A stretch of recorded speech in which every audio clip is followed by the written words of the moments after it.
It's so hard to say goodbye to Undead Unluck. Ooh.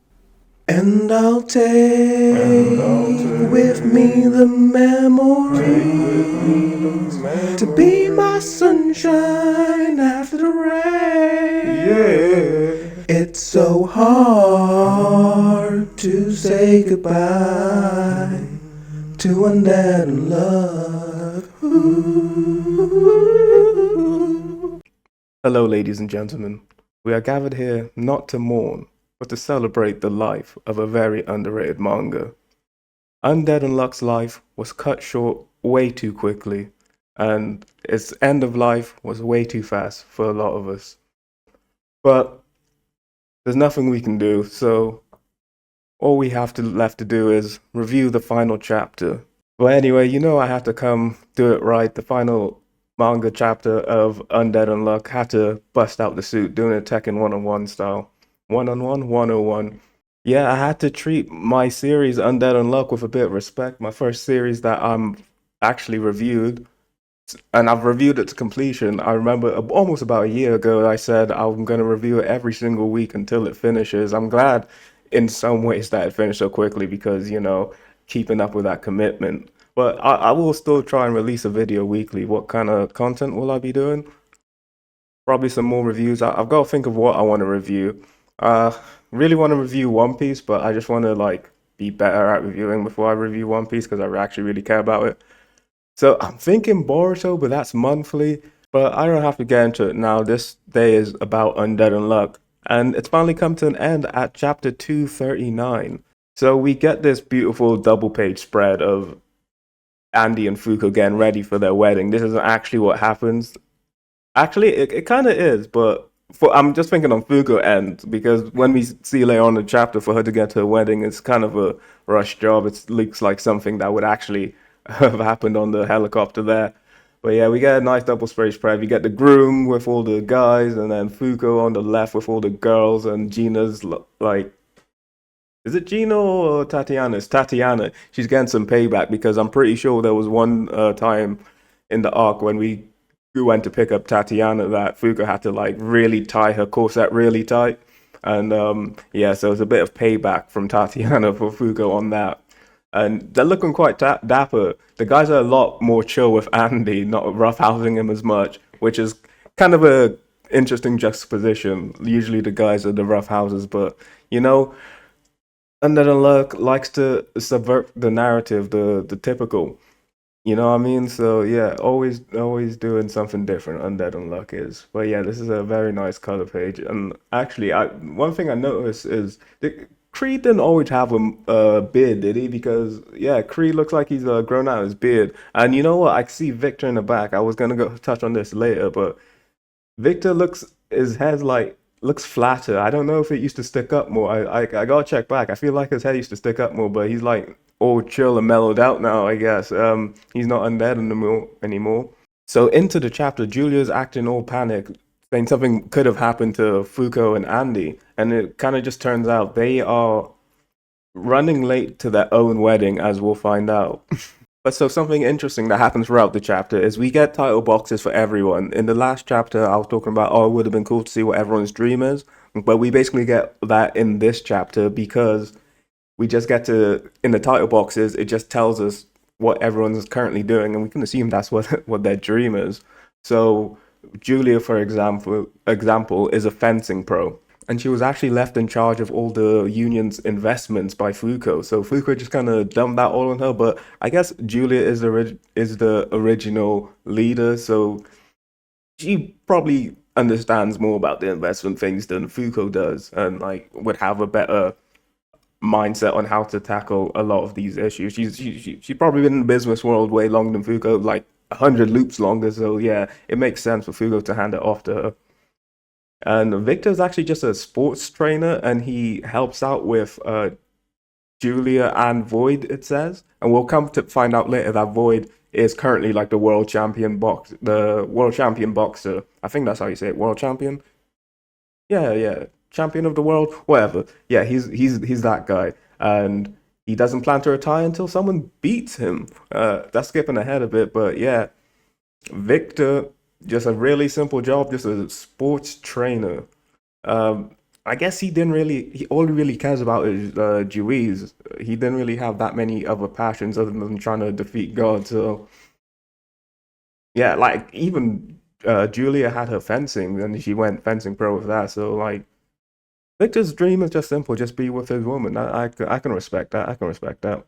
So we also see Ichiko, and Ichiko is actually just on maternity leave. She just had her Nico's kid, Miko. But it turns out Miko really wanted to go to the lab, so Ichiko's just back working again. And that's a dream I get. That's her and Nico's kind of dream, just to be a family together.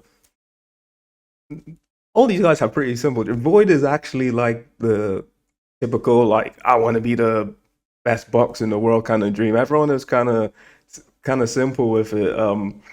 They just want simple lives. They didn't ask for much, but God was just fucking with them for no reason. So anyway, they're concerned trying to look for Fuuko, and they're able to track down her location, and she's actually at Mount Ararat. I think that's how you pronounce it, Ararat.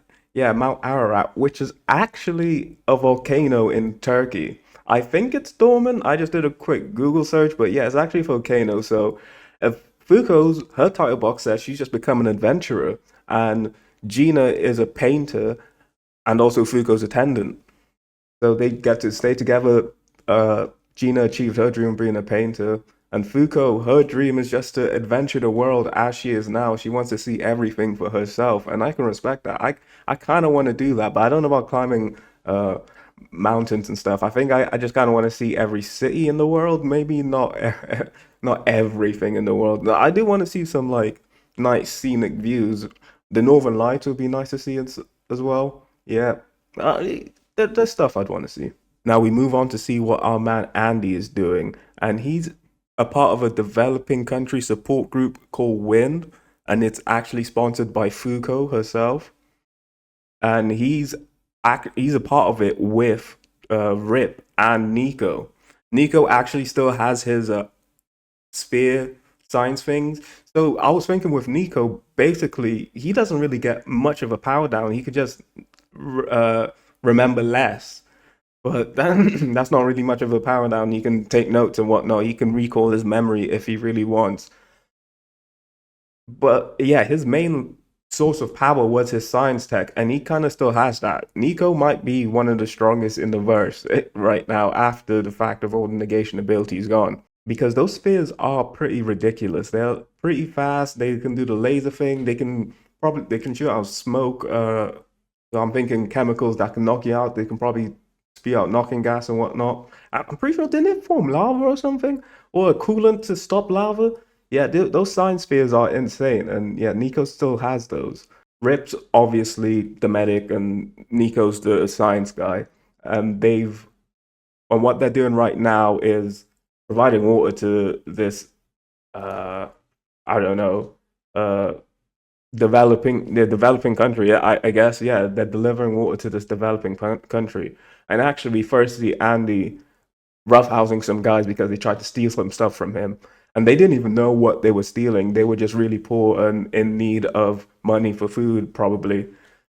And Andy was pretty chill about it. Just told him, look, I understand what you want to be stealing, but you gotta at least try and steal for someone who's weaker than you. You know what I mean? Like Andy had to flex on a little bit, but he said they can join up with them as well if he wants. So yeah, this WIN organization obviously doing major good for the world. And now we come to the moment where Andy and Fuuko realize at the same time that they are late for their wedding. It's actually their wedding day, but they both say the other one's definitely gonna be late as well. And so now it's a race against time for one of them to get there first. And whoever gets there first will wear the pants in the relationship. So I like this relationship. There's like, it's two very dominant forces in a relationship. This would probably be a really exciting kind of marriage. And they're able to like just be on different sides of the world to each other, but still love. It's a good show of strong love. I love it about Undead Unluck. Tatiana shows up in a helicopter, and Fuuko knows that Tatiana's gotten quite a bit taller. And obviously, Tatiana's a pro model and an entertainer. Andy, Nico, and Rip, on the other hand, have to just book it in their truck. And Nico's getting Andy all riled up about how angry a wife can get. But they're also picked up in a helicopter by Billy and Teller, also Creed. So Creed is a Air Force instructor now. Teller is a musician and post mercenary. It also says Billy's a post mercenary, but this brings back when Billy was like, "Yo, Teller can speak, everybody. He's gonna sing a song." Teller was actually a musical guy. I'm pretty sure we kind of knew that already. But yeah, this just confirms it. I just wasn't sure if he was a music guy or not. Yeah, but did I say he's a musician? He's a music teacher, and Billy's a history teacher. So they probably even work at the same school. I wouldn't be surprised. But yeah, they're able to pick up Andy because Creed's a Air Force instructor, so he's got helicopters on deck. Otherwise, Billy probably could have figured out how to get a helicopter. He's an ex-merc. So we're back to the wedding now, and it's nighttime. I'm assuming it was probably morning when they first got there. It's probably going to take a while to get from Turkey to. I'm pretty sure it's in the Union place. So wasn't that at Stonehenge? So wouldn't that be England? How far is England to Turkey? I'm not sure, but it probably take a while. But we get to catch up with a couple of the others. So Haruka, Top, and Chikara is also there with Vic and Julia. I wonder what she goes by, Julia or Juiz? Probably still Julia. The title box did say Julia, so probably still Julia. But Haruka is opening up a shoe store called One Heart. And I was thinking what her dream was going to be, and I completely forgot she liked making clothes as well. She was making clothes for Top, so yeah, that makes sense. Chikara is Tatiana's personal cameraman, but he's thinking of going independent out of guilt. Is it guilt because he thinks his pictures are so good it can't just be for Tatiana, or he just wants to, he just feels, it's probably something like that. Guilt. He doesn't feel like he should just be servicing one person. He wants to help the world in that way. It's not. It's probably not an ego thing. Probably a little bit of an ego thing. It's good to have a little bit of ego, Chikara. So do that. But yeah, Top is now a ace Olympic and field athlete. It doesn't say that he's won a gold medal yet, but he'll probably get one. He's still pretty young, so yeah. Is he like 14? Probably like 14. So getting a gold medal at 14 is no easy feat. So that's why he doesn't have one. He's also a model for Haruka's clothing line. Well, clothing line, shoe line. She's specifically making shoes. I guess. Did Nike start off with shoes or Adidas start off with shoes? One of them. Now we get someone turning up, and it's someone quite flamboyant. He says, of course, the star of the show always arrives fashionably late. And of course, it is Sean. And he's an actor who's struggling to land a lead role. At least he's doing it. He's out there doing his thing. He's acting or whatnot. And I've just realized I need to sort the lighting, man. I just realized that I wasn't quite well lit up. Injun coming through. He's just a roaming ramen guy, apparently. Which suits him. He just wants to cook. He just wants to make the food of your soul, basically. Shen and Moy are married now, and actually that was something I was going to bring up in the cover page, but yeah, they have twins now, so their dream is just to be a family. Ugh. Okay, so we just get like a shotgun blast of all the other guys now, so I'm just going to read them off here. Yusai operates a self-defense dojo and is considering expanding overseas. Bax, which I think is Bunny. I thought her name was Bunny. Was it Bax? Wasn't it Bunny? Oh well, she's a student and wants to become a plush doll maker. And I was wondering what her dream would be. I was saying she's young enough. She doesn't have to know her dream yet, but that's what she wants to do at the moment. Might change in the future. Karuru retired at the height of her popularity and is currently an idol producer. So she achieved a dream and went beyond. Now she's in her retirement plan. Layla is a novelist, has a book deal within the year. Akira Kuno, this one's interesting. Currently serialized in a certain manga magazine. Anime adaptation coming soon. Is that a hint from Yoshifumi? Season 2 of Undead Unluck coming in? Maybe. We'll never know. We will know if it doesn't come out, but we'll never know if it never comes out. It might still be coming. If it's not here yet, It's coming. Don't worry. Latla is just a fortune teller again, so now her fortunes won't be the opposite. So yeah, that was a similar to Nico. That's just an ability that she had. She's still a fortune teller, which is wild. That just exists. Void, yeah, like I said, Void is a current heavyweight champion and doesn't plan on retiring until he loses like a real man. But now the stars of the show arrive and they both come jumping out of helicopters. What a way to make an entrance into your own wedding. So they land and they get straight on into it. And Andy pops the question, will you let me take care of you for till death do us part? Because you can actually die now. Ugh, it's so amazing. And of course, Fuuko says yes. And they are married now. Who's officiating? There's no God in that world. So what is even marriage?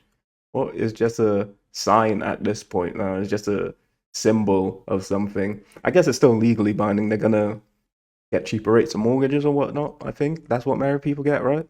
And now the last scene of the chapter, they're sailing off into the sunset with a moped bike thing. You know, a bike with the sidecar for Fuuko. Nico gifts that to them, and Gina hands over the bouquet of flowers for Fuuko to throw, of course. And she's like, toss it that way. I'm not actually quite sure who they're taking it off, who she wants to throw it to, but maybe it's her. Who is not married in the union yet? Maybe it's probably for Vic and Julia. Vic and Julia. It's probably for Vic and Julia. Yeah, but Kuno, Akira gives Andy his latest manga as well right before they ride off, and we get to see that it's the cover of Undead Unluck. So maybe Yoshifumi is hinting at a season 2 coming out, or maybe just like an OVA something coming, or maybe he wrote this all the way back when it was announced. He wrote the final chapter, and now he's just releasing it. That'd be cool. That's kind of something like Oda knows how he wants to end One Piece, but I doubt he's actually drawn the final manga. Maybe Yoshifumi did that. Fuuko throws the bouquet. I can't tell who's trying. There's like a ruckus in there. There's like two silhouettes, but I can't tell who's like really trying to fight and get it. It's probably Julia. Or it might have just got ripped in the air because they were trying to get it so hard. Because there's like two things going. It doesn't really matter, but this is the end of Undead Unluck, and it was a wicked sick manga. Was it a wicked sick ending? Not quite, not quite. It was pretty sick. I don't know about wicked sick, but it's pretty wicked and it was pretty sick. It's still a pretty nice ending. So that's it. Oh, never reviewed a manga to completion. I have reviewed other mangas, but not to completion, like and maybe the last 2 chapters. But I got through it. I think I started at like it was one of the fill chapters, but I wasn't consistent with that. Like maybe 150, but I'm pretty sure I've done over 100 chapter reviews. Um, None of them, not all of them good, maybe none of them good, but I did it. I committed to it, and now on to the next challenge. I do have plans for the channel, but you know me. You guys should know me by now. I'm late. I'm late for the last chapter. I said I wouldn't be, but I am. Goodbye and Undead Unluck. I do plan on doing a longer form video like I used to on Undead Unluck. Maybe that'll come out next week or the week after. I might take a week off just to chill, you know. Well, thanks for watching if you made it this far, and I'll see you later. It's so hard to say goodbye to Undead Unluck. And I'll take with me the memories to be my sunshine after the rain. It's so hard to say goodbye to Undead Unluck.